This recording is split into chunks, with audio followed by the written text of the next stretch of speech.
Hi friend, welcome back to my channel. তোমরা সকলে কেমন আছো?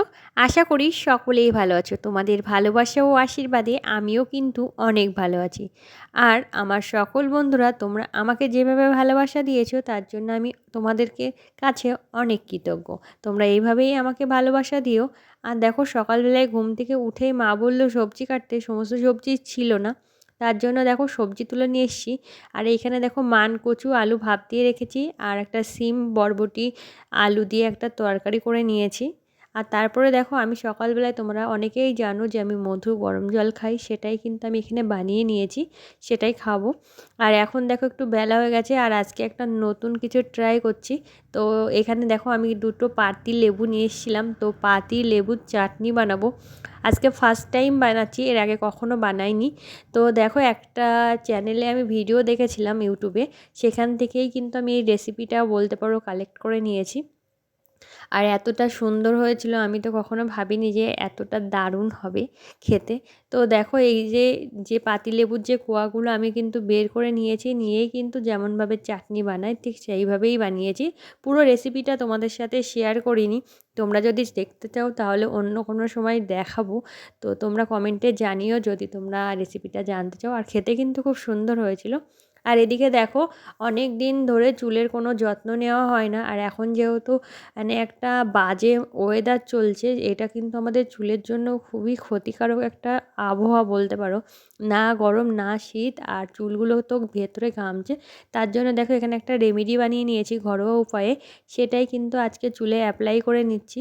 আর এর ভেতরে কিন্তু অনেকগুলো ইনগ্রিডিয়েন্টস আছে, যেগুলো আমাদের চুলের জন্য খুবই গুরুত্বপূর্ণ। আর এতে কিন্তু আমাদের চুলের অনেক অনেক উপকার হবে। তো তোমরাও যদি এটাও জানতে চাও, অবশ্যই অবশ্যই কমেন্টে জানিও, এটাও আমি তোমাদের সাথে অন্য ভিডিওতে শেয়ার করব।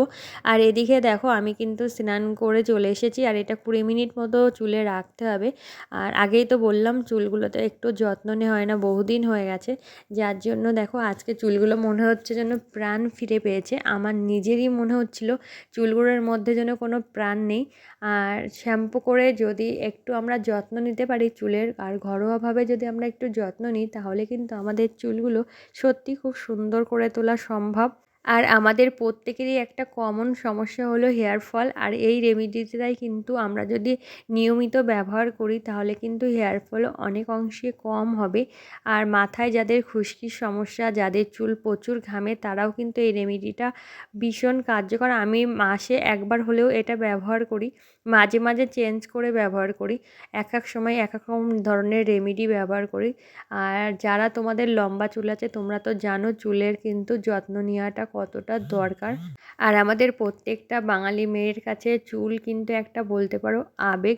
আর চুল যদি ঝরে, চুল যদি ওঠে, তো নানা রকম কিন্তু টেনশন আমাদের মধ্যে কাজ করে। তবে যাই হোক, আমি কিন্তু চুল নিয়ে খুব বেশি টেনশন করি না, যা হবে এরকমভাবেই ভাবি। আর রেমিডিটা ব্যবহার করার পরে চুলগুলোর মনে হচ্ছে প্রাণ ফিরে পেয়েছে, সেটা হয়তো তোমরাও বুঝতে পারছো।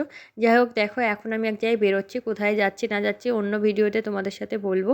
তো দেখো, এখন সন্ধ্যাবেলা, আর আমাদের এখানে হচ্ছিল সরস্বতী পুজোর মেলা। তো আমি আর মা যাব সরস্বতী পুজোর মেলায়, তার জন্য দেখো একটু রেডি হয়ে নিয়েছি। আর এইখানে দেখো অনুষ্ঠান হচ্ছে, আর এইখানে না যে ডিজে করেছে, যার জন্য কিন্তু ওই লাইটিং দিয়ে করছে। তো তোমরা আমাদের মেলাটা উপভোগ করো, আর সম্পূর্ণ ভিডিওটি দেখতে থাকো। আশা করি তোমাদের এই ভিডিওটি অনেক ভালো লাগবে। যারা ভিডিওটিতে এখনও লাইক করোনি, তারা অবশ্যই ভিডিওটি লাইক করে সম্পূর্ণ ভিডিওটি দেখতে থাকো। ভিডিওটি ভালো লাগলে অবশ্যই চ্যানেলটি সাবস্ক্রাইব করে আমার পাশে থেকেও এমন নিত্য নতুন ভিডিও দেখার জন্য। আর এই যে মাঠটাই খেলা হচ্ছে, এটাই কিন্তু আমাদের এখানে খেলার মাঠ। এর আগেও কিন্তু এই মাঠটা আমি শেয়ার করেছি, এখানে হরিনাম সংকীর্তন হয়েছিল। আর এই যে লাইটিংগুলো না মুখে পড়ছিল, এতটা সুন্দর লাগছে, আমার তো খুব বেশ ভালো লাগছিল। তোমাদের কেমন লাগছে অবশ্যই অবশ্যই কমেন্টে জানিও। আর এরকম ধরনের লাইটিং, এরকম ধরনের স্টেজ, এমন ধরনের প্রোগ্রাম কিন্তু আমাদের এখানে সেভাবে হয় না, আমি তো কখনো দেখিনি। আর এই হলো সরস্বতী মা। তো দেখো, আমি এখানে প্রণাম করে নিচ্ছিলাম, একটু মায়ের কাছে আশীর্বাদ চেয়ে নিচ্ছিলাম। তবে সবাই কিন্তু প্রচুর মজা করছিল। আর আমি যেহেতু খুব একটা এই সমস্ত প্রোগ্রামে নাচানাচি করি না, কেননা আমার বাড়ি থেকে তেমনভাবে কেউ পছন্দ করে না। আর আমরা কিন্তু বেশি সময় ছিলাম না, আমি আর মা গেছিলাম ওই 10-15 মিনিট মতো ঘুরে চলে এসেছি। আর দেখতেই পাচ্ছ সবাই কী পরিমাণে নাচছে।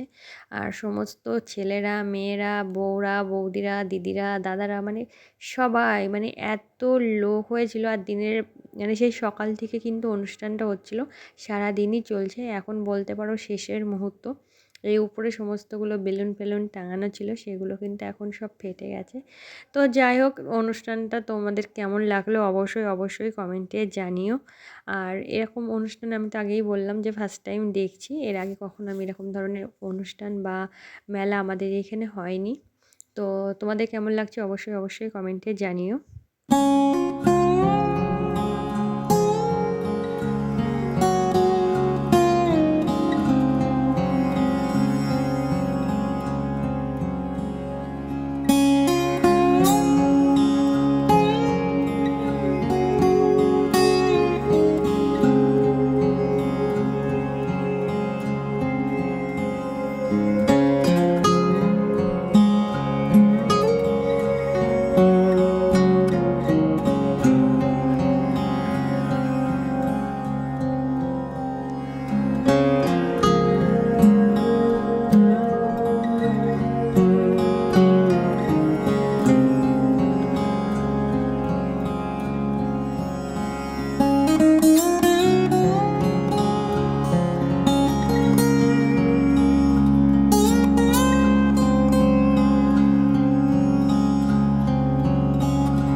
তো অনুষ্ঠান তো অনেক দেখা হয়েছে, এবার বাড়ি যাওয়ার পর আর আমি আর ভিডিওটি বড় করছি না। ভিডিওটি কেমন লাগলো অবশ্যই কমেন্টে জানাতে ভুলো না। ভিডিওটি ভালো লাগলে অবশ্যই চ্যানেলটি সাবস্ক্রাইব করে আমার পাশে থেকো। এমন নিত্য নতুন ভিডিও দেখার জন্য সবাই ভালো থেকো, সুস্থ থেকো আর সব সময় হাসি খুশি থেকো।